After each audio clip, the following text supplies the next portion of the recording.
Selamat pagi Sobat Kicau Mania dimanapun kalian berada.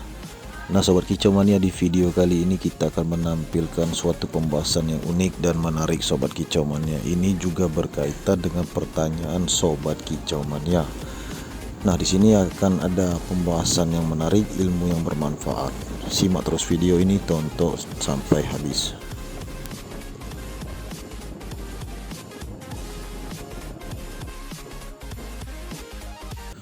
Nah sebelumnya kita jelaskan Sobat Kicau Mania, banyak pertanyaan yang masuk ke kita ini menanyakan tentang pejantan fighter ya.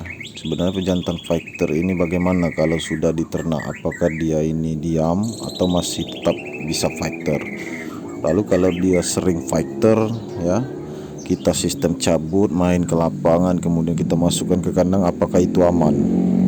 Nah banyak di kalangan Kicau Mania ya, khususnya para peternak pemula Sobat Kicau Mania, ini banyak yang tidak tahu kalau pejantan fighter itu sebenarnya kalau sudah diternak itu bisa diam, kemudian bisa fighter lagi, bisa on lagi, dan bisa ngebantai betina atau ngebantai anakan. Karena karakternya fighter itu sensitif, apalagi kita memberikan kandang itu posisi ya sama lawannya yang fighter juga. Nah itu menimbulkan over emosi lama kelamaan Sobat Kicau Mania. Jadi dia tidak terlalu fokus lagi untuk kawin, kemudian untuk melolo anak. Nah itu bisa saja terjadi.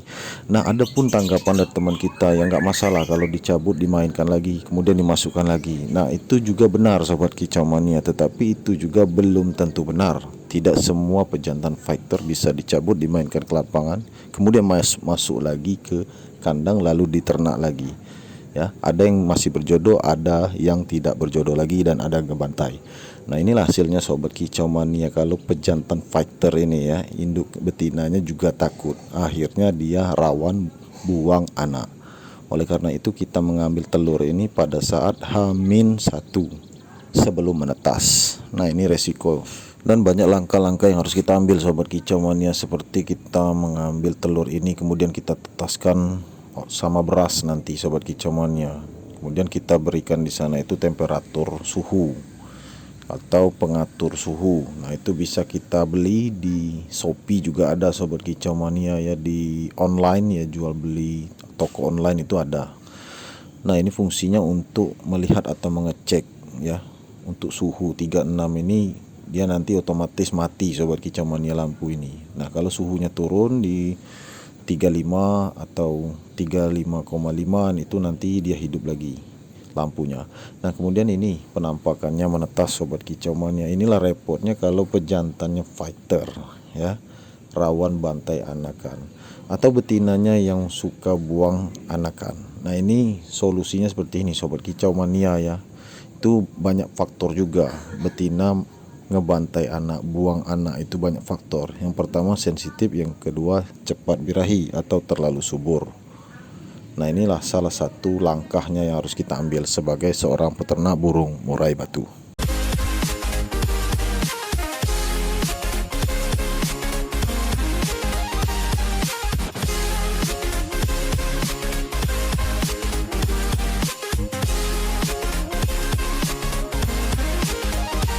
Nah di hadapan kita itu ada semacam bentuk kabel Sobat Kicau Mania, itu untuk temperatur ya. Jadi kita dekatkan posisi telur itu ya dengan kabel, itu aliran suhunya nanti naik turun itu kelihatan Sobat Kicau Mania. Itulah gunanya, fungsinya.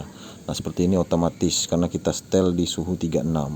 Kemudian kalau turun di bawah 36 maka dia akan hidup lagi lampunya. Itu lampu 5 watt atau 10 watt boleh kita pakai. Nah itu dikarenakan kalau untuk temperatur suhu ini Sobat Kicau Mania pada telur yang baru menetas atau usia 0 sampai 1 itu kita perlukan suhu 35-36. Jadi kalau untuk suhu ideal itu sebenarnya 35-36 itu Sobat Kicau Mania, mulai dari kita menetaskan telur ya kan, sampailah usia 0 atau masuk 1 hari atau sampai 2 hari dan 3 hari setelah kulitnya berwarna hitam. Nah, biasanya sobat kicau mania setelah menetas kita salin, kita berikan alas itu tisu sobat kicau mania, tisu kering dan bersih. Dan barulah setelah itu kita masukkan ke dalam bakul atau besek kroto yang berisi daun cemara. Nah, sobat kicau mania perlu diperhatikan juga ya dalam pemilihan daun cemara ini, hendaklah kita memilih yang kering, teksturnya kering dan keras agar tidak kutuan sobat kicau mania. Karena perlu kita perhatikan ya, kalau untuk di besek kroto kemudian di daun cemara ini memang pemilihan tekstur itu menentukan sobat kicau mania. Jangan sampai cindilan atau anakan murai batu ini kutuan. Jadi dia ini harus posisi nyaman, kemudian benar-benar kering, tidak lembab. Nah, ini untuk kenyamanan sobat kicau mania. Nah, sedangkan untuk jarak lampu ini sobat kicau mania, kalian bebas mengatur ya dengan ketinggian berapa. Tetapi patokannya kalau untuk suhu ruangan ini kita harus kondisikan dengan termometer ini sobat kicau mania.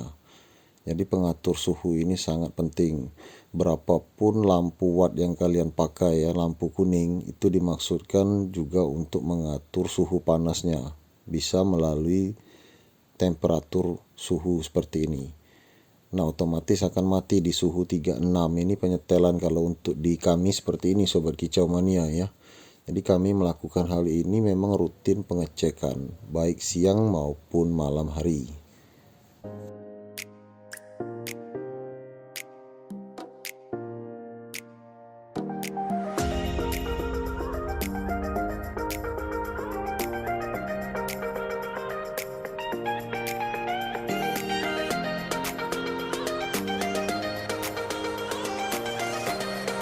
Nah, di sini sobat kicau mania kami juga akan menyampaikan sesuatu hal yang penting untuk pola makan ini cukup kroto ya.